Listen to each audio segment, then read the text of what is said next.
पिछले कुछ सप्ताह सोने के लिए उतार चढ़ाव भरे रहे हैं। नई ऊंचाइयों पर पहुंचने के बाद अचानक भारी गिरावट आई।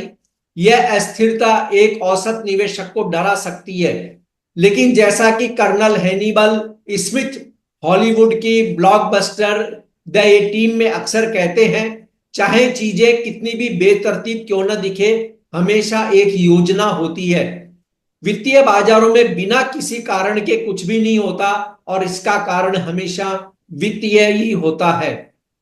सोने में उतार चढ़ाव योजना के अनुसार चल रहा है। योजना यह है कि कमजोर हाथों से छुटकारा पाया जाए और गिरावट पर सोना खरीदा जाए।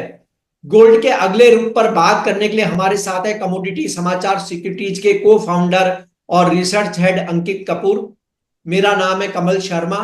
अंकित जी, आपका स्वागत है मोलतोल इंडिया में। जी नमस्कार। नमस्कार अंकित जी।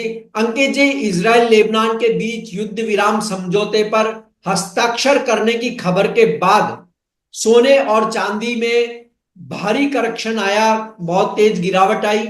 इस खबर के बाद देखा जाए तो सोने की कीमतों ने नवंबर 2020 के बाद सबसे बड़ी एक दिन की गिरावट देखी। लेकिन रूस यूक्रेन तनाव पहले की तरह ही बना हुआ है। किस तरह का रुझान रह सकता है अब सोने में? कमल जी, पहले भी मेरे आपसे बात हुई है तो मैंने बताया था आपको कि 2690 से $2720, $2730 के बीच में एक अच्छा खासा रेजिस्टेंस जोन बना हुआ है और वहीं से एक गिरावट देखने को मिल सकती है। उसी टाइप का हमने कंटिन्यू करा था। वो तो चार्ट्स की बात रही, लेकिन जिस तरह से अभी युद्ध की स्थिति चल रही थी, अचानक से एक न्यूज आती है कि इसराइल और लेबनान के बीच में शांति जो है वो स्थापित हो सकती है और आने वाले टाइम में जो युद्ध विराम है, सीज फायर फायर है, वो हो सकता है। लेकिन जिस तरह से सीज फायर की बात कर रहे हैं, अभी तक कोई एग्रीमेंट साइन नहीं हुआ है। अभी तक इसराइल की तरफ से किसी ने स्टेटमेंट नहीं दिया है, लेबनान की तरफ से कोई कोई स्टेटमेंट नहीं आया है। ये जरूरी है कि हमको ये देखना पड़ेगा कि आज अमेरिका की तरफ से जो प्रतिनिधि हैं वो सऊदी अरेबिया गए हुए हैं। वहां पे जाके वो किस तरह से इस चीजों को आगे बढ़ाते हैं, किस चीजों को एस्केलेट करते हैं। अगर इस शांति की बात करते हैं तो शायद इसमें हमको गोल्ड सिल्वर प्राइसेस में और आगे डाउनफॉल देखने को मिल सकता है। लेकिन यस, मैंने आपको पहले बताया हुआ था, हमें मार्च तक इसी तरह के रेंज बाउंड देखने को मिलेगा मार्केट, और नीचे में $2300 और ऊपर में $2800 की एक रेंज बन जाएगी, $500 की। इस $500 में ही ये ट्रेड करता हुआ दिखेगा। मार्केट के अंदर जिस तरह से ये चल रही हैं चीजें, देखिए एक न्यूज आती है कि यूक्रेन की तरफ में आपने बिल्कुल तेजी के उसे युद्ध आप बढ़ा दिया गया है। आप एक काम करिए, अपनी मिसाइलों को यूज करिए, जो अमेरिकन मिसाइल है उसको यूज करके। तो एक तरफ टेंशन क्रिएट करी थी जिसकी वजह से गोल्ड अप गया था। वहीं अमेरिका की तरफ से स्टेटमेंट आया है कि अब टेंशन रिलीज हो रही है तो गोल्ड पूरा डाउन हो गया है। तो एक तरह से कहीं ना कहीं सट्टा बाजारी तो नहीं बोलेंगे इसको, लेकिन जिस तरह से न्यूज चल रही है और केवल अमेरिका इसको पूरा ड्रिवन कर रहा है, वो थोड़ा सा एक प्रॉब्लमेटिक सिचुएशन है रिटेल ट्रेडर्स के लिए। लेकिन यस, जिस तरह से अभी मार्केट चल रहा है तो अभी ट्रेंड बना हुआ है वीकनेस का। तो नीचे में कहीं समवेयर अराउंड हमें गोल्ड में 73,000 तक के टारगेट हमको देखने को मिलेंगे। कमोडिटी समाचार सिर्फ प्रॉफिट बनाने वाली मशीन नहीं है, बल्कि आपको बड़े नुकसान से भी बचाता है। इसमें आपको रोजाना सुबह 8:30 बजे बाजार का ट्रेंड, न्यूज अपडेट और ट्रेडिंग लेवल्स मिल जाते हैं। अगर आप एमसीएक्स या सराफा ट्रेडर है तो कमोडिटी समाचार को रोजाना पढ़े। जी, अमेरिका के नए राष्ट्रपति डोनाल्ड ट्रंप ने स्कॉट बेसेंट को ट्रेजरी सेक्रेटरी के रूप में चुना है। इस घोषणा के बाद सोने और चांदी की कीमतों में करेक्शन हुआ कल। यह नियुक्ति और कितना प्रभाव डालेगी गोल्ड की कीमतों पर? देखिए, जो ट्रम्प्स का ने जो चॉइस करा है मिस्टर बेसेंट का, वो एक काफी स्ट्रेटेजिक मूव है। वो जो मिस्टर बेसेंट है वो एक बिलियनर है, हेज फंड मैनेजर है, बिलियनर हेज फंड मैनेजर है वो। तो जो इनका सिलेक्शन है वो एक मान के चलिए कि जो गोल्ड को as a safe haven currency बोलते हैं उसको डैम्पन करने की कोशिश करी है, उस पर चोट पहुंचाने की कोशिश करी है, और उस पर चोट पहुंचती हुई हमने कल देखी भी है। वहीं अगर बात करें तो यूएस स्टॉक मार्केट और ट्रेजरीज भी काफी ऊपर आए हैं।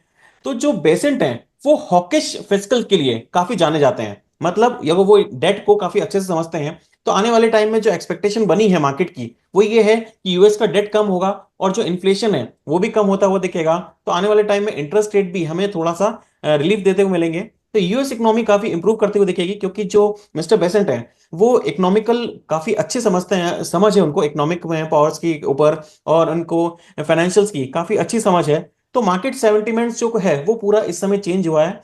तो अभी तो उनका स्ट्रेटेजिक मूव दिखता है ये, लेकिन अभी 20 जनवरी बाकी है, तो वहां तक के उनको अपनी पॉलिसी किस तरह से वो रेगुलेट करते हैं, क्योंकि जिस तरह से ट्रम्प नेगोशिएशन की बात करते हैं अदर कंट्रीज से, जैसे कल हमने देखा उनका स्टेटमेंट आया था कि चाइना की तरफ वो 10% टैरिफ लगाने वाले हैं, जी मैक्सिको और कनाडा की तरफ 25% टैरिफ लगा देंगे। तो जो मिस्टर बेसेंट है वो नेगोशिएशन पावर उनके अंदर बहुत अच्छी है। तो इस नेगोशिएशन पावर के अंदर वो थोड़ा सा मार्केट को वो सस्टेनेबिलिटी की तरफ वो ले जाना चाहेंगे। और अगर मार्केट सस्टेन होता है तो सेफ हेवन करेंसी जो अपन गोल्ड के बारे में बात करते हैं उसके अंदर डेफिनेटली प्रॉफिट बुकिंग बोलिए या फिर करेक्शन बोलिए वो हमको देखने को मिलेगा। कमोडिटी समाचार सिर्फ प्रॉफिट बनाने वाली मशीन नहीं है, बल्कि आपको बड़े नुकसान से भी बचाता है। इसमें आपको रोजाना सुबह 8:30 बजे बाजार का ट्रेंड, न्यूज अपडेट और ट्रेडिंग लेवल्स मिल जाते हैं। अगर आप MCX या सराफा ट्रेडर है तो कमोडिटी समाचार को रोजाना पढ़े। जी अंकित जी, यूएस जीडीपी डेटा और फेड मौद्रिक नीति बैठक के मिनट्स किस तरह आने के चांस है और बाजार में इनसे वॉलेटिलिटी कैसी रह सकती है? वॉलेटिलिटी देखिए इस समय अगर देखा जाए तो ग्लोबल मार्केट में वॉलेटिलिटी सबसे ज्यादा हाई है। गवर्नमेंट अभी चेंज होने वाली है यूएस की तरफ से। हमारे यहाँ पे अभी महाराष्ट्र के अंदर भी देखा है जीते हैं, और उसके बाद हमने हरियाणा में देखा है वहां पे बीजेपी की हार हुई है। तो जिस तरह से सेंटिमेंट चल रहे हैं वो सारा मिक्स है। लेकिन यस, अगर फेड मीटिंग की बात करें तो फेड मिनट्स के अंदर जो उन्होंने पॉलिसी बनाई थी तो उन्होंने 0.25% कट करा था। सेम पॉलिसी पे वो आगे कंटिन्यू करेंगे कि 0.25। इन्फ्लेशन यस डेफिनेटली बढ़ा है, 2.4 से 2.6 की तरफ आया है। लेकिन जिस तरह से इनकी कंटिन्यूशन चल रही है तो हमें लगता है कि 0.25% जो इन्होंने कट करने की बात करी है उसको कंटिन्यू करेंगे। वो अभी इसके अंदर कोई बहुत ज्यादा चेंजेस करने के मूड में नहीं लग रहे हैं। फिर नई गवर्नमेंट के साथ में क्या स्टेटमेंट्स बनते हैं, उनकी क्या स्ट्रेटेजीज होती हैं, वो डिसाइड होने के बाद में नजर आएगा। लेकिन इस फेड मीटिंग में बहुत मिनट्स में बहुत ज्यादा हमको कुछ चेंजेस देखने को नहीं मिलेंगे। जी, और डोनाल्ड ट्रंप 20 जनवरी को अपना पदभार ग्रहण करेंगे और इस बीच में क्रिसमस की छुट्टियां होगी। काफी बड़ी ब्रोकरेज फर्म, इन्वेस्टर छुट्टियों पर होंगे और शायद ट्रेड न भी हो।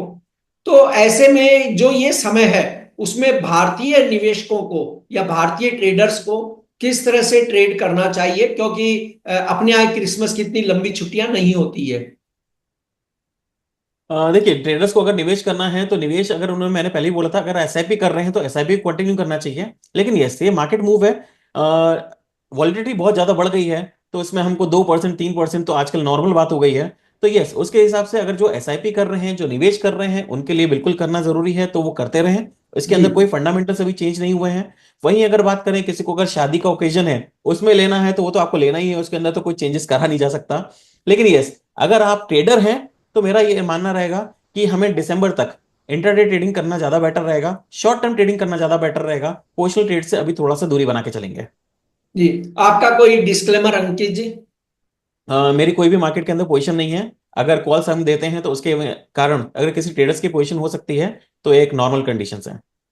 दर्शकों से अनुरोध है कि वे इस प्रोग्राम पर अपनी टिप्पणी जरूर करें और अंकित जी से यदि कोई सवाल पूछना चाहें तो उसे भी कमेंट बॉक्स में पोस्ट करें। हम अगले कार्यक्रम में उनसे उन सवालों का जवाब लेने का प्रयास करेंगे। धन्यवाद अंकित जी, थैंक बहुत यू। बहुत